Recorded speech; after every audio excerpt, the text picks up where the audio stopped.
Welcome everyone to the Innovation Flow podcast, where we talk about all things PARC, pilot and research initiatives. Today we're focusing on a research partnership that South Platte Renew has had for a long time.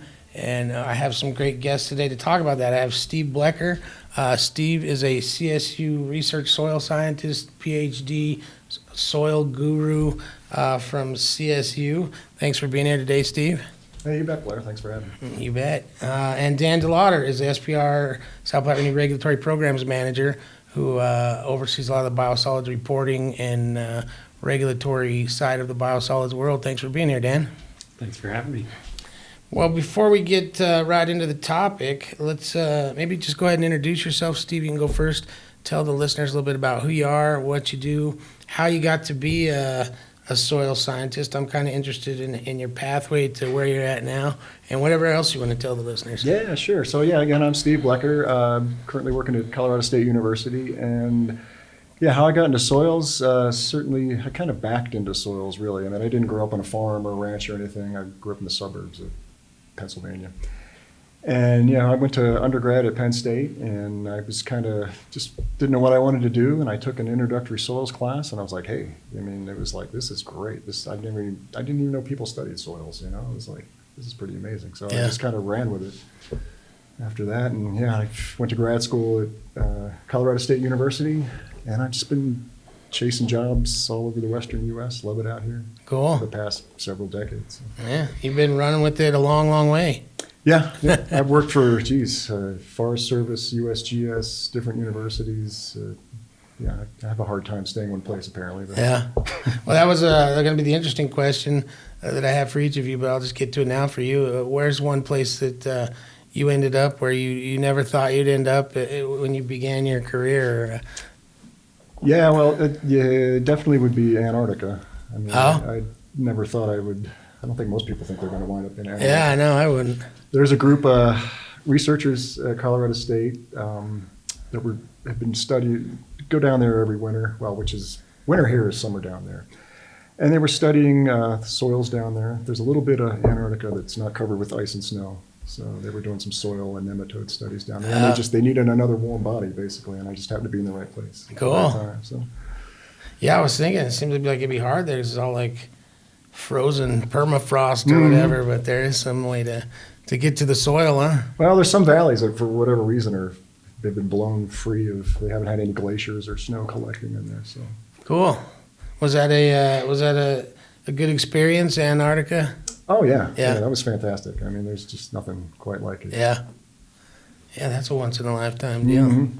All right, Dan, how about you? Give a little background on you, how you got to where you are, and the most interesting place this job's ever taken you, or maybe not this job, a job. Sure. I grew up actually in upstate New York. There's lots of water issues up there with like the contamination in the Hudson River and all that. So I kind of knew about water issues even growing up. Came out here in 2003 for grad school. Also went to CSU for grad school. Went to Union College for undergrad. I'm actually a civil engineer by training. After kind of doing the general civil engineering stuff, I thought I definitely want to do something with water, and then got really interested in water rights coming out of school, and as a consultant did that for the first 5 years. And then got even more interested in water quality regulations and permitting. So not necessarily the kinds of things a civil engineer might do usually, but it's been an interesting journey. And I've been at South Platte Renew now for coming up on 10 years. So it's been a really great place to be for doing the things I enjoy. Yeah. I always like to hear people's origin story, and it's always, not always, but a lot of times it's like that. I thought I was starting out here, I ended up here, and I love it over here. Mm-hmm. It's like people find where they need to be, it seems like. Well, good. Let's start. Did you want my place? Yeah. You ever been to Antarctica? No, not Antarctica. All right, you win, Steve. You win with Antarctica. I think one of the more interesting places I've seen out in the field for work is the Climax molybdenum mine site. Oh, that's good. I did a fair amount of permitting for the Eagle River Water and Sanitation District, and so it's just this super interesting. You get up there and it's on the divide of 3 river basins. They have trucks that are bigger than your house hauling the material around, and then sitting right next to that operation is this beautiful mountain lake that's used for water supply downstream. And it used to be a tailings pond that they remediated. So I got to go up there a couple times and do water quality sampling out in a boat on that lake, and it's just a wild place to see all that come together with the different uses of water. Cool. Well, those are both good. Antarctica, Climax, molybdenum. I got to get out more. I got to tour more. All right. Well, let's talk biosolids. Let's talk maybe Dan, as the regulatory program manager, deals with biosolids. Maybe give listeners an idea. I mean, I know people hear biosolids, they think, kind of this fertilizer product. But what is all involved in a biosolids program at a municipality or a wastewater treatment plant like South Platte Renew? Yeah, so I do think probably not a lot of people think about biosolids to begin with. Yeah, probably not. I was assuming everybody knew exactly what they were. Maybe just tell people what biosolids are first. Yeah, well, but I guess even in wastewater, it can be an afterthought, right? So really, biosolids is the solid portion of the treatment process. So as the water goes through the different processes we have here, those solids get separated out through different filters and settling tanks, and then they're removed into a separate process. The removal actually happens through little bugs, microbiology. There's bacteria that pull out the nutrients, the organic matter. They reduce odors along the way, and then it goes into some additional processes like thickening and then dewatering. So I think really like the first part of the process relies on our operators and maintenance staff to just make that happen effectively and efficiently. The final material, we call it cake, is like, I don't know, it almost reminds me of kinetic sand or something. It's kind not of between. cake. It doesn't taste like cake. It's sort of like a Play-Doh type texture. And then, really the treatment process here is just the beginning. So we have this whole separate part of the operation where we need to get that out to the land application sites. So that's By land application sites, you're talking farms? Yep. Yeah. So we have about 10,000 acres of dry land farms. So that means we're not applying supplemental irrigation. So it's really just whatever falls from rainfall. And that process involves truck drivers. So they have to make, multiple trips each day, usually about 3 trips a day. Each direction is about an hour, 50 to 60 miles out to these farm sites. So that in itself is a big part of the operation. And then when it gets out there, those same guys are spreading this material on the fields. And then beyond that, we also have farmers that we partner with who actually grow crops in those fields. What kind of stuff they growing? So typically it's dryland wheat and dryland corn are the main things. We also have been rotating in millet. I think in the past we've done sunflowers in the past. Mm-hmm. Yep. Yep. All right. So it goes out to the farms, you put it on the soil, it helps the crops grow. So that's where Steve comes in, right? The soil biosolids interaction. What are some of the concerns, or what's all involved in that, putting biosolids on the soil, helping the crops grow? Yeah, sure. Well, I mean, you want to make sure you're not harming the plants, right? I mean, this has to have a positive impact on plant growth. And what we've done over the years, we've compared biosolids treatment applications to just more standard inorganic fertilizers. So, kind of what's the difference? I mean, how are the crop yields being affected? And over the years, I mean, this research has been going on for decades, and the biosolids seem to make a really good substitute for inorganic fertilizer. I mean, the yields are just as good. And in fact, we've even seen in some of the grain samples, we get a little bit higher zinc content kind of an important micronutrient. So you kind of grind it up and make bread out of it or whatever you, it's we have to monitor for metals, of course. So you don't want to have anything, we monitor for like lead and arsenic and cadmium and all this stuff that, would impede plant growth. And we haven't noticed any issues with that. So we just. Yeah. So there's some contaminants like metals that you don't want to get too high. And then there's some like nutrient type analytes that you want at a certain rate. Is that yeah, right? and it's all based on the nitrogen requirements of a different crop. So that's how we decide on how much the application rate of the biosolids to put down. Yeah. But and within those biosolids, there's also all kinds of different micronutrients, phosphorus, and pretty much the plants don't need any sort of supplemental fertilizer. They get by on the biosolids, and it doesn't even happen every year. I mean, we just base it on a soil test to tell us how much to put on and when. So we can go sometimes 2 or 3 years without making a biosolids application. Yeah. And still get good crop production. Cool. Well, how long is this partnership between South Platte Renew? You said decades. How long has it been going on? How did it start, and where's it going? I guess that's for either of you. Dan, you want to start out? We were just comparing notes before this. So as best we can tell, because none of us were around, but Right. it started 1982. So we're now well into 40 plus years of this partnership with CSU. And Steve knows some of the people I think that were originally involved. Yeah, there was a soil chemistry professor, I'm assuming, who started this off, Dr. Ken Barbrick. So it must have somehow got hooked up with you guys when you were in Littleton, Englewood. And someone had the idea of, what can we do other than put it in a landfill? Can we apply this to crops? What's going to happen? So they spent a lot of time figuring out the different application rates and how it would affect crop yield versus, kind of what I was talking about before versus inorganic fertilizer. Yeah. So these different plots have bounced around in the Eastern Plains for, since 1982. And then we're currently the main test plots we have now were started in 1999. So Cool. So these test plots are a little, how many acres you say is applied to or the plant owns? I think it's total acres that we apply to is about 10,000 acres. And so this is a little subset test area of that you run experiments, do research, collect data exactly on to tell. the plots are about 50 feet wide, 100 feet wide, and they're split into an inorganic treatment and a biosolids treatment. They're replicated so we can get the statistics to make sure these things are what we're saying is happening is like statistically significant. Yeah. Cool. What is the? I guess this is more for Dan. Why does South Platte Renew do this? Why do you think it's important to have this partnership?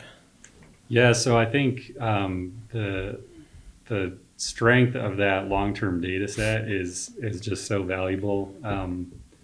When new pollutants become a concern, like we've had PFAS in the news a lot lately, we can go back. We have these long-term data sets, and we can go back and look at soil samples and crop samples that CSU keeps on file in, essentially a crop library. We can go back and they can analyze those things for these different pollutants and see how things have changed over time. So it's just really a great way to track the impact of applying this biosolids material on soils and growing crops there over decades. Yeah. So you get research at the time, but then you also have a library of soil you can look back on. It's like a time capsule. Yeah, because PFAS hasn't really hit everybody's radar until fairly recently. But we've got samples that go back decades that we could draw on to see how that may have changed over time. So. Yeah, and I've heard there's been a lot of research papers and studies, articles out of CSU using this data or using this research. Can you talk a little bit about, you guys do a lot with it as far as papers or students working with the data? Yeah, we've definitely have some grad students involved in this over the years, and they kind of take different routes. I mean, we analyze a standard suite of a lot of different nutrients and metals mainly. But yeah, folks I remember there's another key researcher, Dr. Jim Ippolito, was involved in this for a long, long time. And he was looking at barium concentrations under like a scanning electron microscope. He's been doing all kinds of interesting things. Yeah. So Yeah, that's good to see what all's out there, what you can find, what's new, what's coming down the pipe. You mentioned PFAS. Are there other concerns with biosolids, or what are the risks of to land application, or are there risks? Well, I think in terms of the research, a big part of it is also the benefits, right? Yeah. It's like what can we do? How can we do different crop rotations, or even erosion control, or I don't know, down the road maybe there's even ways to look at different crop strains and things like that are more drought resistant. So yeah, I think when you ask what the risks are to a biosolids program, my mind goes to can you apply more than you generate? That's really where all the risks boil down. And I think we've seen here that drought can show up that way. If you get multiple years of drought in a row, you can't grow a crop and you can't uptake the nutrients, and then you have to wait until you can grow a crop. And then the regulatory risk is, something that historically hasn't really been a concern, but I think with things like PFAS, we haven't really seen concentrations that are concerning, but things can happen very quickly where regulatory requirements change. You've seen in some states where land application has been severely restricted or even banned entirely. So Connecticut and Maine, just through some legislation in the last couple of years, have done that. I think in Colorado we have the benefit of, a lot of the waste, the biosolids is a municipal. I think where that's been an issue on the regulatory side, it's been a lot of industrial contaminated waste from paper mills and things like that. We also have a lot of land here, so I think we're insulated a little bit from, we don't have to apply, dozens of tons per acre to dispose of it. You were typically putting down, 1 to 3 tons per acre. So. All right, cool. Well, Steve, take me through okay, if you go out to the test plot, what happens? You want to test some soil, like generally for the listeners, for me. sure. What does that look like? Yeah, well, we rely heavily on a hydraulic soil probe. It's mounted to the back of a pickup truck, and it just drives the steel sample core into the ground.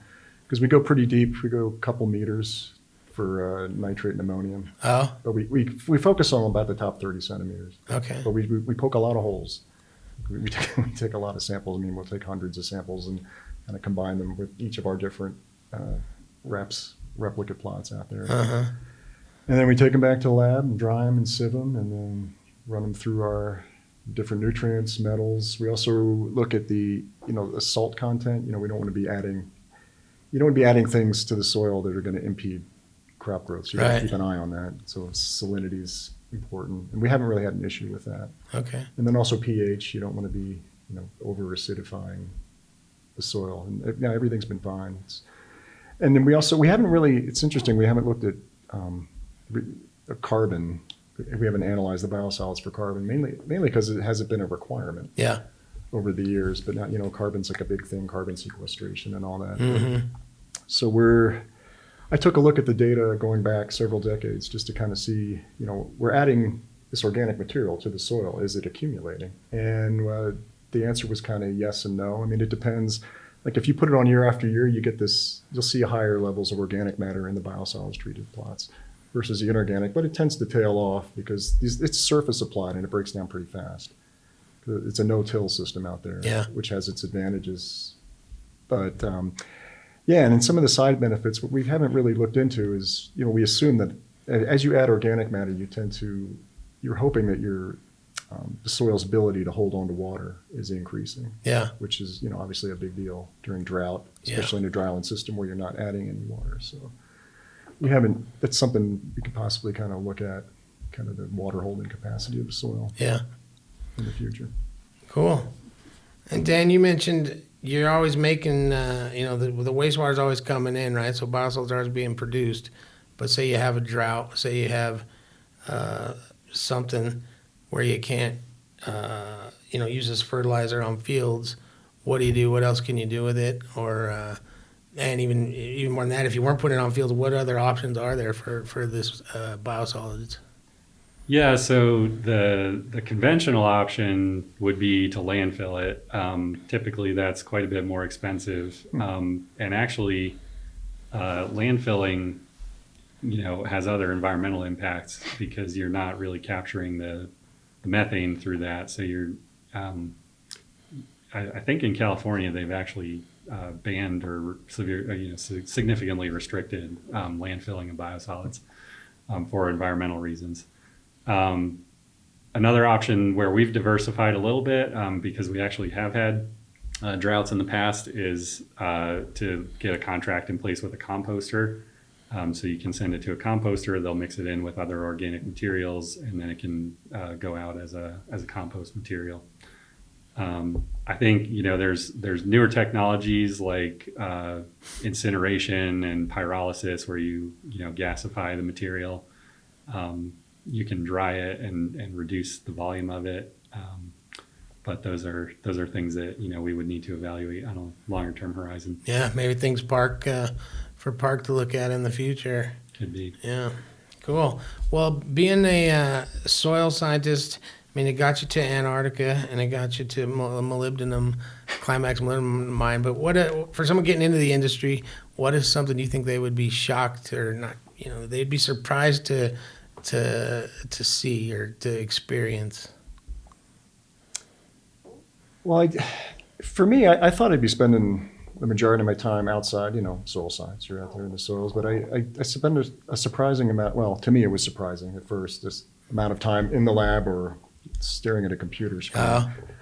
But I mean, it's still cool. You go out there, you grab your soil samples, you bring them in the lab, and that keeps you busy for several months, and then you kind of go out and do the same thing over and over on all kinds of different projects. So, yeah. But yeah, I don't know. For some reason, I thought I was going to be out in the field all the time. But as I get older, I'm kind of glad I'm not. Yeah, right. Yeah, I'm sure it's a lot of tracking and meticulous record keeping. To do all those core soil samples, keep them straight, so you know what's what came from where, what time, what location. It's probably a lot of detailed work, huh? Yeah, well, we'll come back from a sampling trip and just out of these test plots, and we'll have hundreds of samples. Oh. So yeah, so it is definitely takes some organization to keep track of that. Yeah. Cool. How about you, Dan? What do you think someone be surprised to learn about what you do or about the biosolids program? Yeah, I guess for me, I sort of knew what I was getting into on the technical side, but I think the social side and just the scope of the operation, you're talking to farmers and working on leases and things like that, and you get into some of the nuances, learning about cropping rotations. And we had one lease where the farmer was saying, "Oh, I think the price is too high. What's going on here?" And we were doing everything in acres, and this was rangeland, so they needed it in animal units. So, that's like a calf cow pair or something like that. So, just just keeping those relationships good with the farmers is critical to this whole operation. Yeah. And just that social side of it. Yeah, the fact you just said the words calf cow pair, probably you probably never thought you'd say that when you were going to engineering school. Or know what that's supposed to cost, right? Yeah, just to add, to follow up on that, I mean, the relationship with the grower is key. I mean, this doesn't happen without, his involvement and just being really into the project. And we take a lot of his advice because, I mean, he's the farmer. He knows what's, he knows what to grow and all that stuff. And plus he does the harvesting. So, we don't have to... He harvests all the grain samples for us. We just go down and pick them up and analyze them. Yeah. So the farmer's generally receptive to this research and to this science. And he helps guide, changes in like cropping rotations because like they wanted to try, add millet because millet's really good at kind of erosion control because there's a lot of good stubble left behind. Yeah. Holds the soil in the ground. So we added millet just a few years ago. And so. Cool. Yeah, it really is the social side of it. You're involving, academics, farmers, the public, is often concerned about, biosolids, you're involving the plant personnel who's creating it, and so many different people with different outlooks. It's got to be, I don't know about challenging, but interesting, I'm sure, huh? Yeah, and I think for a career field, it's surprising how creative it gets, right? Like we've been doing a lot of this research for 40 years, but there's still all these unanswered questions, like Steve was saying about carbon sequestration. Could we try out some different drought tolerant crops? All these different things that we could play around with out there to make it a better operation and more resilient. Yeah. Cool. Well, what have I forgotten to ask you, or what do you want to? Is there anything you want to leave the listeners with that I haven't asked you here today before we get to the end of the show quiz? Oh. No, I'm just glad to be a part of this program. I mean, I'm kind of coming in at the tail end of this 40 some odd year relationship. And, well, hopefully not the tail end, just now. Well, thank you.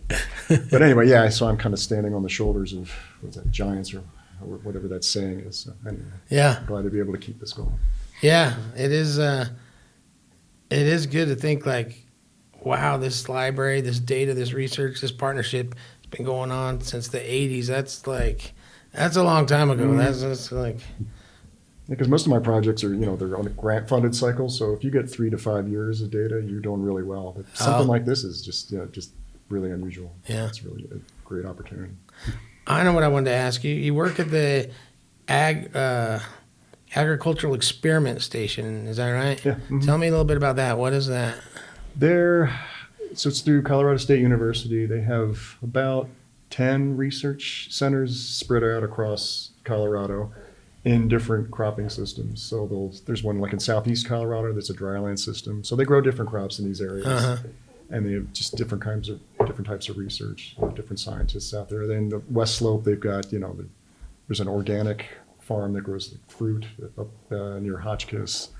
And there's just all kinds of different stations where they just do ag research and kind of try to get that information out to the growers. So. Yeah, I think there's one where I'm from, the San Luis Valley, that does like grain and stuff. Potatoes, yep. Yeah. San Luis Valley, sure. Yeah. Cool. How about you, Dan? What have I forgotten here? Probably a ton, but we can't get it all into 25 minutes. I think as a data nerd, I've got to make a plug for my data and regulatory people. We talked about the drought stuff, and a couple of years ago, we were in the middle of like a multi-year drought, and at the time it seemed like an emergency situation. And just by gathering the data and doing some more soil sampling, my group spun up, this dashboard in Power BI, and we were able to look at the data and sort of reassure ourselves that we had plenty of land. So just the power of data, and we're always collecting so much out there all the time. There's the climate station that CSU has. We're doing these soil samples, and so putting that data to good use so we can make this a better operation is an important part of the program.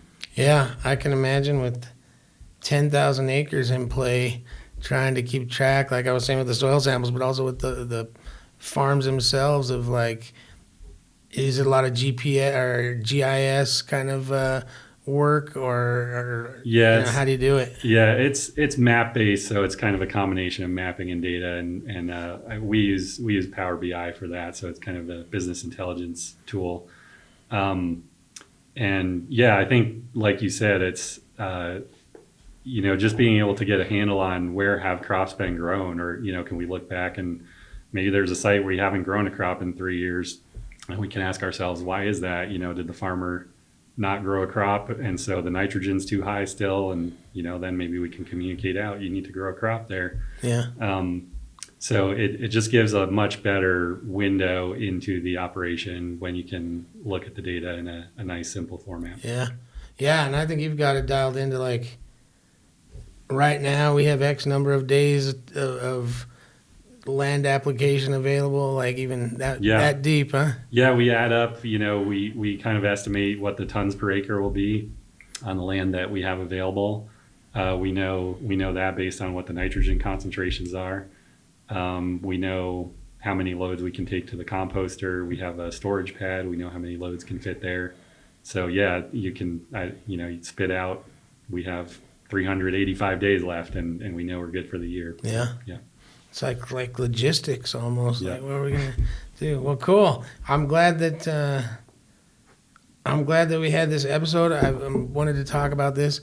I'm always glad that the biosolids program exists. I think recycling all these nutrients instead of getting commercial nitrogen, phosphorus, and mining phosphorus from somewhere and dumping it on the ground when you could recycle and keep the whole cycle going is great. So, and that's all possible, I think, because of the partnership, the science, the data work that you all do. So thanks for being here and telling listeners a little bit about it. Yeah, you bet. But it's not over yet. Now we have the end of show quiz. So I'm going to give you 3 choices, and you guys can work together to decide. Auto slogans. Here we go. Water. That's a good one. Or Mr. What do you want? Auto slogans, water, or Mr.? There's 4 questions. I kind of feel like we should go with water. Huh? What is Mr.? It just says MR, Mr. Oh, Mr. Okay. Yeah, I think we should probably stick with water. Yeah, it Water? seems like the safest. Seems like the scientist way to go. We'll eh? see. Yeah. Okay. Question 1. A music company that's virtually as vast as its water namesake. A music company. More specifically, a record company. Ooh, Atlantic. You got it. All right. All right. 1 for 1. Number 2. Name the personal watercraft maker who made a splash starting in 1968. Personal watercraft maker. Personal watercraft. So like an inner tube? Oh, it's your turn, Dan. You know what? This is out there, but I had a guy that worked for me that bought a boat made by Cadillac that was like around that model. So I'll go with Cadillac. I bet it's so wrong. It's a bold choice. It's pretty. It's closer than inner tube. It's Sea-Doo, like the little personal watercraft. All right. Well, you're 1 for 2. 50%. That's good. Name the prestigious line of glassware long produced in Ireland. Remember, the category is water.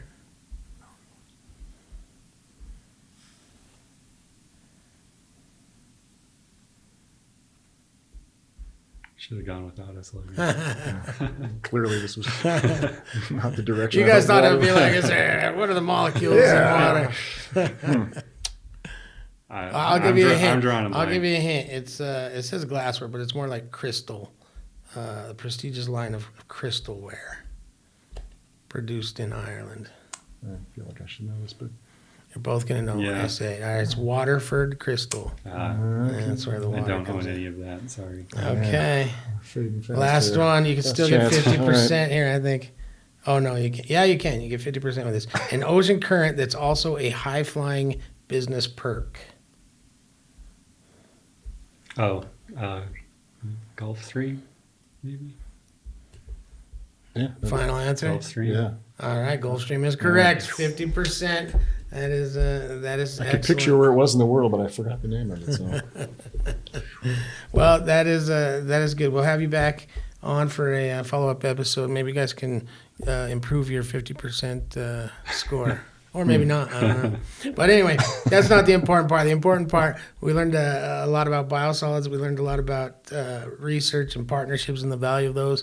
And so thanks for being here again. It's been fun. And to our listeners, thanks for being here.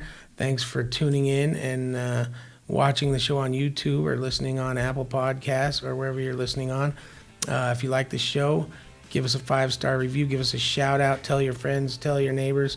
Tell a soil scientist that you know. Tell a beneficial use truck driver that you might have down the street living next to you. And we'll get the word out that way.